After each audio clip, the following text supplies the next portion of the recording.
మరలా సూతుడు ఇలా చెబుతున్నాడు.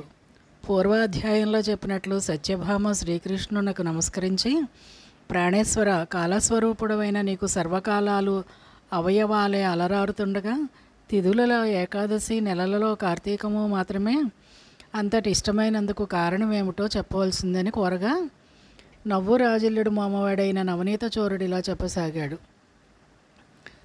సత్య, చక్కటి ప్రశ్న వేశావు. ఇది అందరూ కూడా తప్పనిసరిగా తెలుసుకోవాల్సిన విషయము. గతంలో పృథు చక్రవర్తి నారదుడిని ఇదే ప్రశ్న వేశాడు. అప్పుడు నారదుడు చెప్పిన దానినే నీకు చెబుతున్నాను, విను.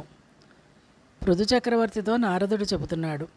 సముద్రనందనుడైన శంఖుడైన రాక్షసుడు త్రిలోక కంటకుడైన సర్వదేవాతి కారాలను హస్తగతం చేసుకుని వారిని స్వర్గం నుంచి తరిమేశాడు. పారిపోయిన దేవతలు తమ తమ భార్యాబంధువులతో సహా మేరు పర్వత గుహల్లో తలదాచుకున్నారట. అయినా శంకుడికి తృప్తి కలగలేదు. పదవులు పోయినంత మాత్రాన పటుత్వాలు పోతాయా? పదవి లేనప్పుడే మరలా దాన్ని సాధించడం కోసం తమ బలాన్ని పెంచుకుంటారు. ఆ విధంగా వేద మంత్రాల వల్ల దేవతలు శక్తిమంతులయ్యే అవకాశం ఉంది కనుక వేదాలను కూడా తన అధీనంలో ఉంచుకోవాలనుకున్నాడు. విష్ణువు యోగ నిద్రగతుడైన ఒకానొక వేళ బ్రహ్మ నుండి వేదాలను ఆకర్షించాడు. కానీ యజ్ఞమంత్ర బీజాలతో కూడిన వేదాలు శంఖుని చేతిలో నుంచి తప్పించుకుని ఉదకాలలో తలదాచుకున్నాయి. అది గమనించిన శంఖుడు సాగరంలో ప్రవేశించి వెతికాడు, కానీ వాటిని పసిగట్టలేకపోయాడు.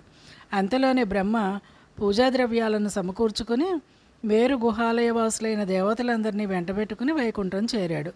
సమస్త దేవతానీకం కలిసి వివిధ నృత్య వాద్యగీత నామస్మరణాదులతో ధూపదీప సుగంధ ద్రవ్యాదులతో కోలాహలం చేస్తూ యోగ నిద్రాగతుడైన శ్రీహరిని మేల్కొల్పే ప్రయత్నాలు చేశారు.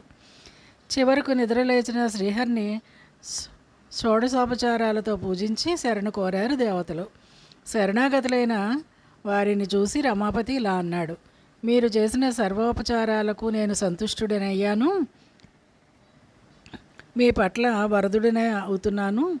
ఈ కార్తీక శుద్ధ ఏకాదశి రోజు తెల్లవారుజామున నేను మేలుకునే వరకు మీరు ఏ విధంగా అయితే సేవించారో అదే విధంగా దీప సుగంధ ద్రవ్యాలు, నృత్య గీత వాద్య నామస్మరణాలతో షోడశోపచారాలతో కార్తీక శుద్ధ ఏకాదశి ప్రాతర్వేళ నన్ను సేవించే మానవులు నాకు ప్రియులై నా సాన్నిధ్యాన్ని పొందుతారు. వాళ్ళ చేత నాకు ఇయ్యబడిన అర్ఘ్యపాద్యాదులన్నీ కూడా ఆయా భక్తుల సుఖ సౌఖ్యాలకే కారణమవుతాయి. ఇప్పుడు మంత్రబీజ సమాయుక్తాలైన వేదాలు ఉదకగతాలైనట్లే ప్రతి కార్తీక మాసంలో కూడా వేదాలు జలాశ్రయాలై వర్ధిల్లునుగాక. నేను ఇప్పుడే మీనావతారుణ్ణి సముద్ర ప్రవేశం చేసి శంకుర్ని సంహరించి వేదాలను కాపాడదను. ఇక నుంచి కార్తీక మాస ప్రాతర్వేళ మానవులు చేయబడే నదీ స్నానము అపభృద స్నానతుల్యమగుగాక. మరియు ఓ మహేంద్ర, కార్తీక వ్రతం ఆచరించిన వారందరూ నేను వైకుంఠము నీవు స్వర్గమును పాలించుట మనకు సహజమైనట్లుగా పుణ్యలోకములను పొందదగి ఉన్నారు. ఓ వరుణదేవ, కార్తీక వ్రతనిష్ఠుల కార్యాలకు విఘ్నాలకు కలగకుండా రక్షణ చేసి పుత్ర పౌత్ర ధన కనక వస్తువాహనాది సమస్త సంపదలు అందించు. ఓ కుబేర, ఏ కార్తీక వ్రతాచరణం వల్ల మానవులు నా యొక్క సారూప్యాన్ని పొంది జీవన్ముక్తులవుతున్నారో అటువంటి వాళ్ళందరికీ నువ్వు నా ఆజ్ఞానుసారంగా ధనధాన్య సమృద్ధిని కలిగించాలి. ముక్కోటి దేవతలారా, ఎవరి కార్తీక వ్రతాన్ని జన్మవ్రతంగా భావించి విద్యుక్త విధానంగా ఆచరిస్తారో వాళ్ళు మీ అందరి చేత కూడా పూజింపదగిన వారుగా తెలుసుకోండి. మేళతాళాలతో మంగళవాద్యాలతో మీరు నన్ను మేల్కొల్పిన ఈ ఏకాదశి నాకు అత్యంత ప్రీతికరమైనది. అందువలన కార్తీక వ్రత ఏకాదశి వ్రతాలని ఈ రెండింటిని ఆచరించిన కన్నా నా సాన్నిధ్యాన్ని పొందేందుకు మరో దగ్గర దారి లేదని తెలుసుకోండి.